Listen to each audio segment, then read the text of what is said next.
Dinosaurs ruled the Earth for 165 million years. That's a lot of time to get good at stuff like making buildings or founding religions or launching interplanetary invasions. Or maybe they wouldn't bother with any of those things. What if dinosaurs built civilization instead of humans? Let's find out. Civilization requires three main things: tool use, writing, and not eating your coworkers. Eating your coworkers is easy for dinosaurs. Writing isn't hard either. The writing system could evolve in a few ways. Track marks left by walking dinosaurs could become a sort of pictographic shorthand. Birds already use this to communicate with each other. A series of pecks and tracks tell another bird, "Hey, come see me. I have food to give you." More complex messages might take shape, like how Diplodocuses might trace mile-long lines with their butts as they spray paint survey boundaries, or how a T-Rex might sign a decree with a claw the size of a dinner plate. Of course, dinosaurs would have many other writing systems. As artists, they could use tail calligraphy to write long sweeping messages on cliffs, or use crest-born pigment sprays. Kind of like street art. The harder thing for dinosaurs would be tool use. Dinosaurs with tiny, little arms would have a hard time using keyboards or holding rakes. But their jaws, feet, and tails were all gloriously versatile. Tyrannosaurs with tiny arms would employ dexterous cousins, like troodontids with four-fingered hands to run their spreadsheet empires. Herbivores with longer necks and tails might use their legs and tails to hold a paint roller steady, or sculpt great public works with their snouts and horns. A dinosaur-built world would be loud. Their footsteps would shake the foundations of their cities. Their bellows would rumble through the streets.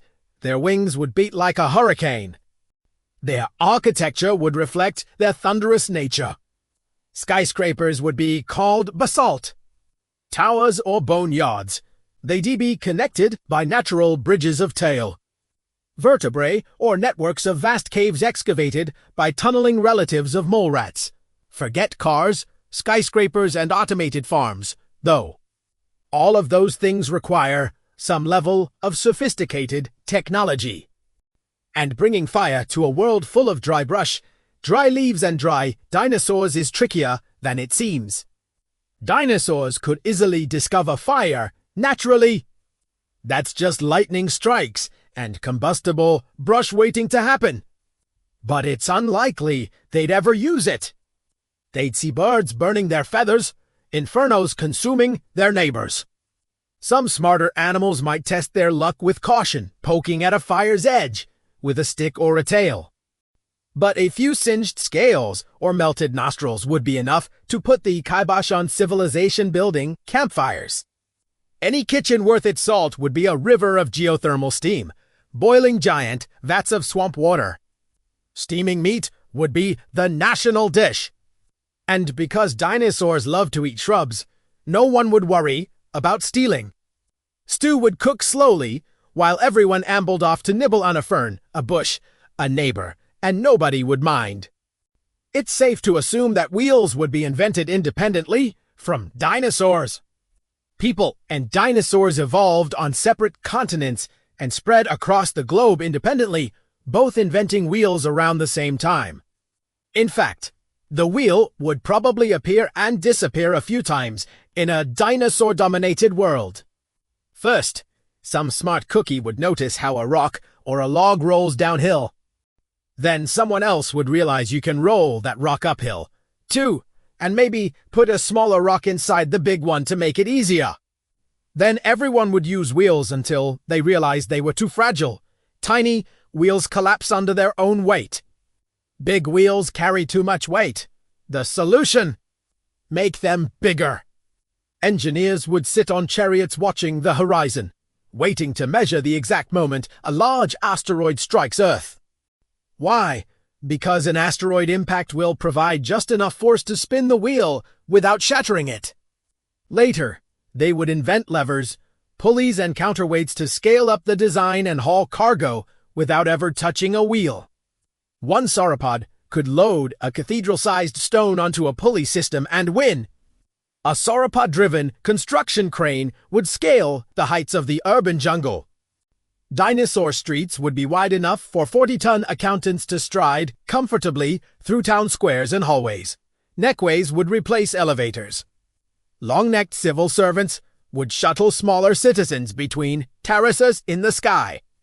Dinosaur cities would be a mosaic of infrastructure and organic forms, a kind of biomorphic modernism. A T-Rex in a tie would squint at a keyboard the size of a garage, while an anxious intern velodrome spots, "Sir, caps lock is on." Fossil fuel infrastructure would follow established dino practices.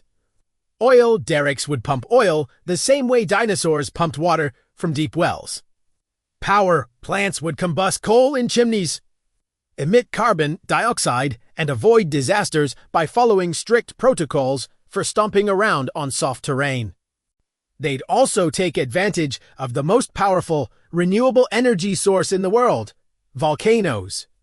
Dino-powered thermothumpers would use piston fields operated by synchronized tail clubs pounding heat exchangers.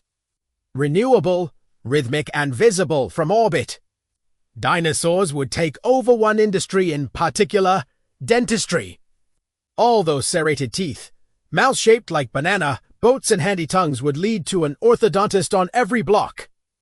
Tyrannosaurs would keep 60 smile problems at once. A dino-led dental office could bring down the boombox and blast old-school rap straight from the Triassic. Humans haven't invented rap yet, but dinosaurs have. They've also invented jazz and ambient dubstep. The laws of physics would get some serious attention in a dino-run world. Tail, whip frequency, horn resonance, and optimal wing loading would be hot topics.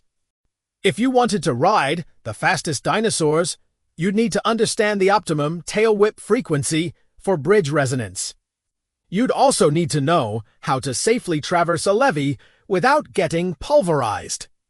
The government would publish detailed reports with charts like these ones here. The best part, everything would be double-checked with a seismometer. After all, a society built on stomps needs to know its earthquake baselines. Dinosaurs would also develop a fierce work ethic, one that balances efficiency with an inexplicable number of naps. Their concept of the workday would involve starting early, working steadily, and taking extended breaks to molt, digest, mate, flee, nap, and dine on shrubs. It'd be exhausting for a paleontologist, but paradise for a PR person. Speaking of,